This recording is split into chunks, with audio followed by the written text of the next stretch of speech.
The Mexican Soccer Show, something we need to jump on and talk about here with Cesar. Hector Herrera moves to Houston Dynamo, and fans are freaking out. Cesar, what's going on? This came out of nowhere. Yeah, I mean, those fans and also the Santiago Solari fans who wanted him out as well. Lots of news coming up this morning. Came out this Lots morning, of but things happening.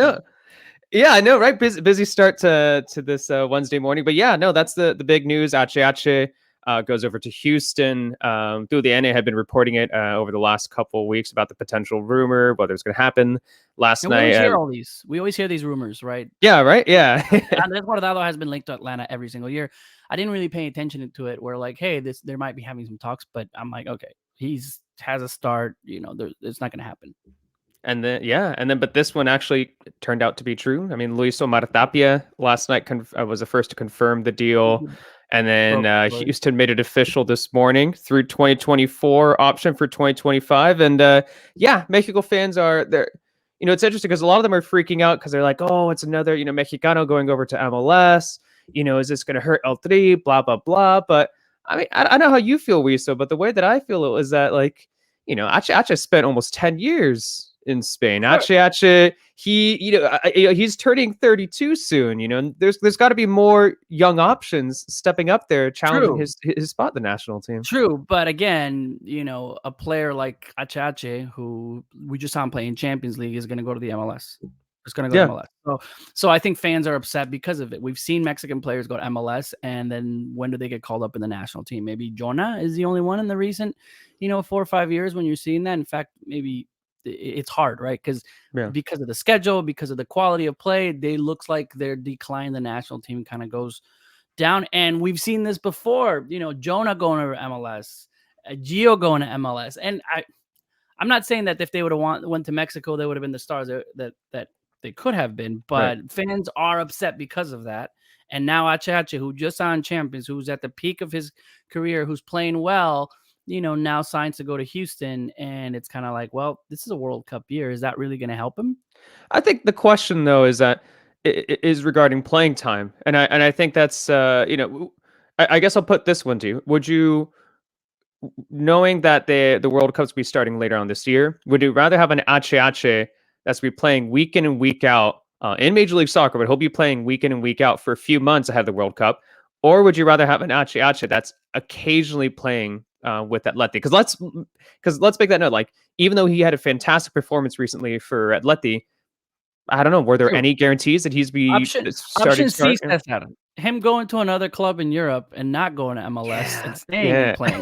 Obviously, that's not, and we can't put ourselves in a situation. So I'm not upset like everyone else is. I put the tweet up that everyone was so, let's take it Ache out of the national team. He's so slow. He's not anything material. Then we saw I was one that kept saying Ache needs to be in the national team because we don't have a player like him. Then he does what he does in the Champions League, and everybody's like, "Oh, Ache is back." No, he never left. He just didn't get playing time, right? Yeah, and it wasn't like anybody in the national team was like over better than Ache. Everyone was playing poorly, right? So now going back to people that are crying, "Oh, once again, it's all about money. Once again, MLS is ruining the national team."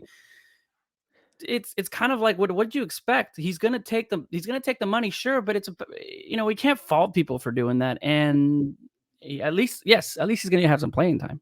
Yeah, and at his age, and like I said, someone who spent that, like I said, almost 10 years in Europe, I don't blame him for making that decision. I think it's I think it's a smart decision, to be perfectly honest, at this point in his career when his contract is about to end with Atleti. So I think once again, I think the issue isn't with Ache for El Tri. The issue is you need to have more young players going to Europe. You need to have more younger options going to Europe that should be pushing Ache for minutes, because right now, I'm not gonna say he's a guaranteed starter for El Tri, but it's difficult to look past him sometimes when you see the performances he can have for Atleti. When you see that, I'm not saying that he was fantastic in the last round of World Cup qualifying, but if Edson is injured, then you would consider. It looks like Tata considers him as that backup defensive midfielder. I know he's a well-rounded midfielder. We see him when he's at his best. He could be one of Mexico's best as well. And I wouldn't have a problem with him if he waited up to the World Cup. Okay, Ache, go for it. It was just this year. But at the same time, if somebody told me, hey, by the way, he's not going to get any playing time from now until the World Cup with Atleti, once or twice here, then I'd be like, okay, he needs to go. So maybe that was a decision, right? Yeah, that could have Again, been it too. That could have, I don't want to fault him for going in because nobody's in that situation. Eddie Gomez from ESPN, he had a really good thread where we should, and you're kind of saying the same thing, Cesar, where we shouldn't really be faulting Achache is the fact that there's nobody to replace him. Because if we had all these great people in Europe that were playing well, and that were going, and we had these great players, Achache, okay, yeah, he's 32, but we have this person that's not going to be there in case he does fall. But the problem is, I don't think Achache, I think he's going to be called to the national team because, again, our coach thinks and believes that he's the best player on the team. He's not all of a sudden be like, okay, well, I'm done.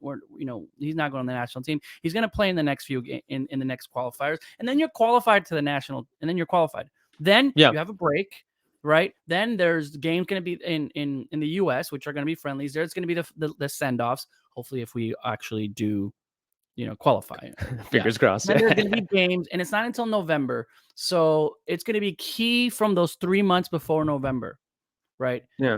And we'll see where Houston's at. We'll see how much playing time there will be. We'll see how much he's dropped, and will we see? The thing is, we're not necessarily going to see if Achache dropped his form because there won't be any competitions between now and the World Cup after this qualifier. So it's going to have to be that first game.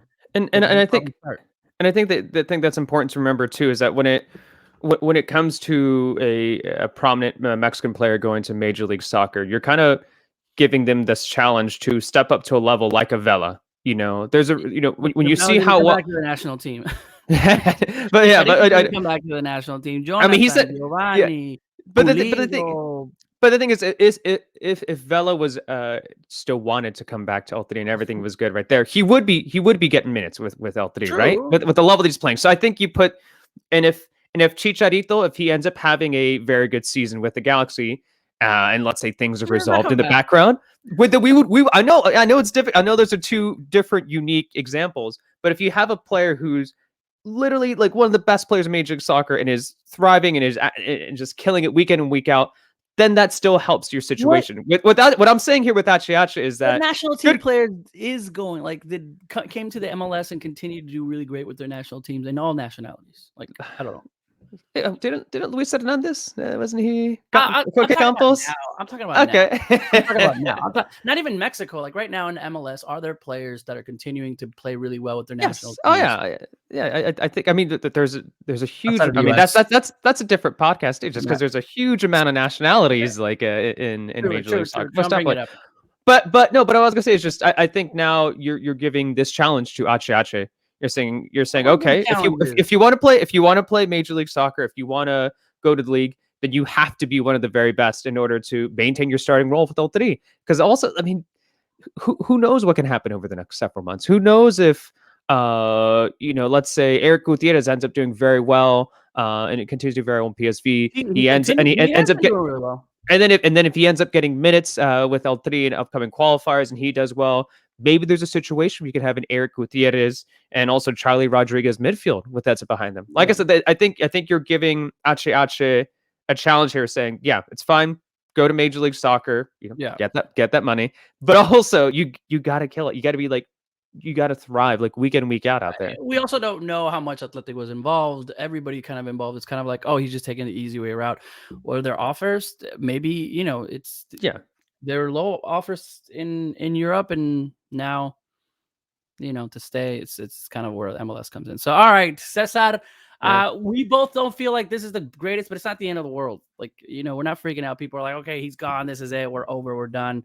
He's not going to lose, the most important games that are going to come up in 2 weeks. So we'll see how it is. This has been a special segment, and we're going to be continuing to do these a little more often to bring you the latest news in Mexican soccer. Cesar Hernandez, I'm Wiso Vasquez.